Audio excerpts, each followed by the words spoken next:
اعوذ باللہ من الشیطان الرجیم بسم اللہ الرحمن الرحیم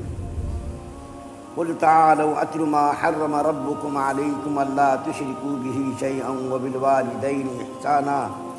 ولا تقتلوا اولادکم من املاق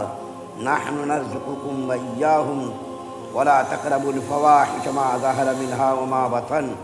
ولا تقتلوا النفس التي حرم الله إلا بالحق ذلكم وصاكم به لعلكم تعقلون ولا تقربوا مال اليتيم إلا بالتي هي أحسن حتى يبلغ أشده وأوفوا الكيل والميزان بالقسط لا نكلف نفسا إلا وسعها وإذا قلتم فاعدلوا ولو كان ذا قربى وبعهد الله أوفوا ذلكم وصاكم به لعلكم تذكرون وأن هذا صراطي مستقيما فاتبعوه ولا تتبعوا السبل فتفرق بكم عن سبيله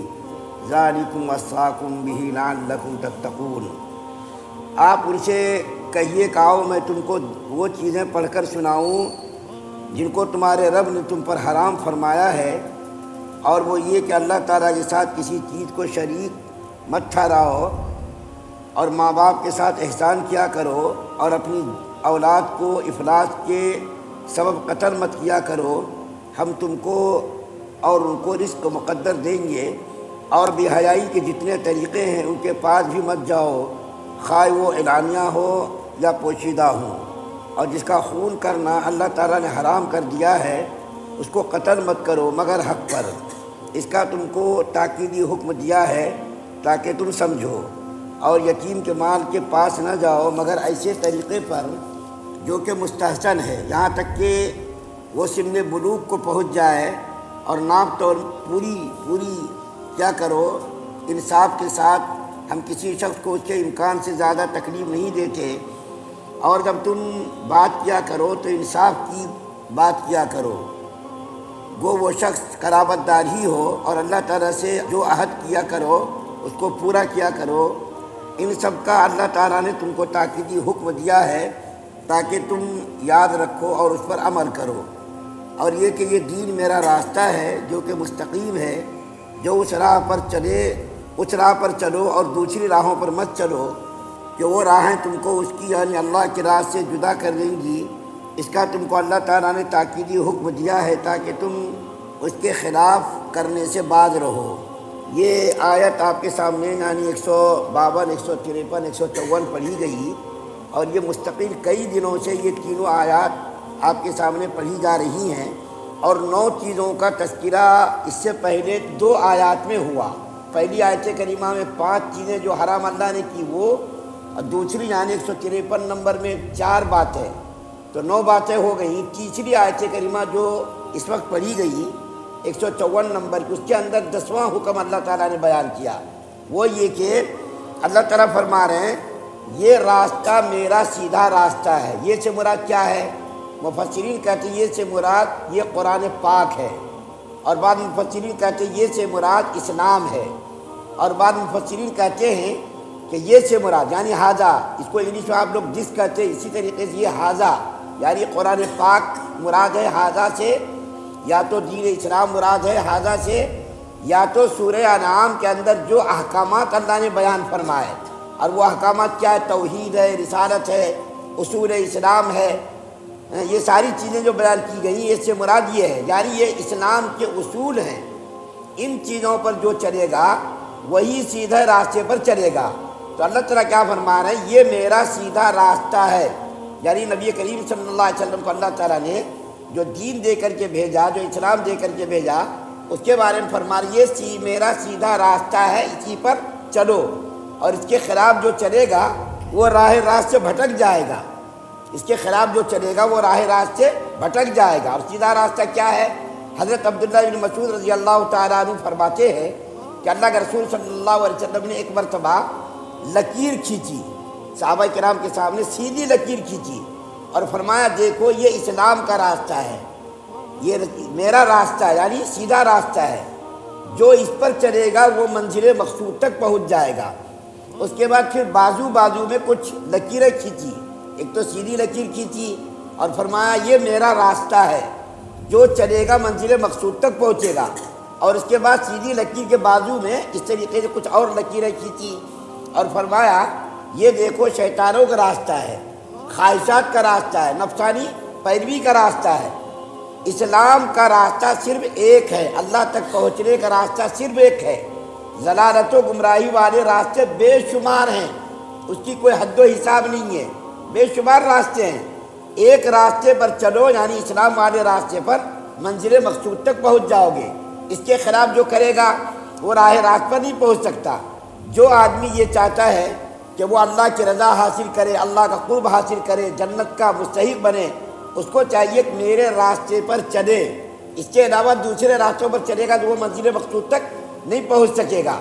تو یہ 3 آیات جو آپ کے سامنے پڑھی گئیں، ان 3 آیات کی میں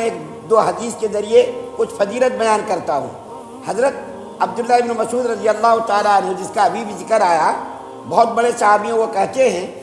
کہ جو آدمی یہ چاہتا ہو کہ اللہ کے رسول صلی اللہ علیہ وسلم کا وصیت نامہ پڑھ لے، وصیت نامہ اللہ کے رسول صلی اللہ علیہ وسلم نے جو اپنی امت کو وصیت کی، جو یہ چاہتا ہو کہ اللہ کے رسول صلی اللہ علیہ وسلم کا وصیت نامہ پڑھ لے، وہ یہ تینوں آیات پڑھ لے۔ اللہ کے رسول صلی اللہ علیہ وسلم نے اپنی امت کو جو وصیتیں کی ہے، پوری وصیتیں ان تینوں آیات کے اندر ہے۔ حضرت عبادہ بن صامت رضی اللہ تعالیٰ عنہ کہتے ہیں کہ اللہ کے رسول صلی اللہ علیہ وسلم نے ایک مرتبہ ارشاد فرمایا صحابہ کرام کے مجمع میں، کون آدمی مجھ سے ان تینوں آیات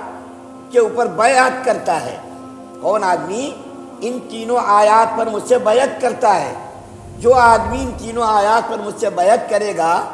اور ان تینوں آیات پر عمل کرے گا، اللہ کے ذمے اس کا ثواب کیا ہوا، ثابت ہو گیا۔ تو ان تینوں آیات کی بڑی اہمیت، بڑی فضیلت بیان کی گئی۔ اب میں آپ کے سامنے ان تینوں آیات کے اندر جو 10 چیزیں بیان کی گئی ہیں، ان 10 چیزوں کو میں اختصار کے ساتھ بیان کرتا ہوں تاکہ پورا مضمون آپ کے اور ہمارے ذہنوں میں تازہ ہو جائے، کیونکہ 10 دن ہو گئے ان آیات کے متعلق بیان کرتے ہوئے۔ تو ایک مرتبہ ان 10 چیزوں کو میں نہایت اختصار کے ساتھ بیان کرتا ہوں۔ سب سے پہلی چیز تو جو 152 نمبر میں بیان کی گئی، اللہ تعالیٰ کے ساتھ کسی کو شریک کرنے سے اللہ نے منع کیا کہ اللہ تعالیٰ کے ساتھ کسی چیز کو بھی شریک مت کرو۔ دوسری چیز جو بیان کی گئی وہ یہ بیان کی گئی کہ والدین کی اطاعت و فرما برداری کرو، اس کو تکلیف پہنچانا، اس کو اذیت پہنچانا یہ حرام ہے۔ اور تیسری چیز یہ بیان کی گئی کہ اولاد کو قتل مت کرو افلاس کے ڈر سے،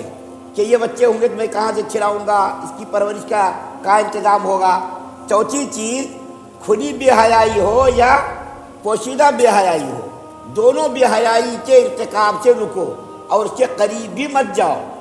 کرنا تو دور کی بات اس کے قریب بھی مت جاؤ بے حیائی، چاہے وہ کھلا بے حیائی ہو یا جو ہے پوشیدہ بے حیائی ہو۔ اسی طریقے سے 5ویں چیز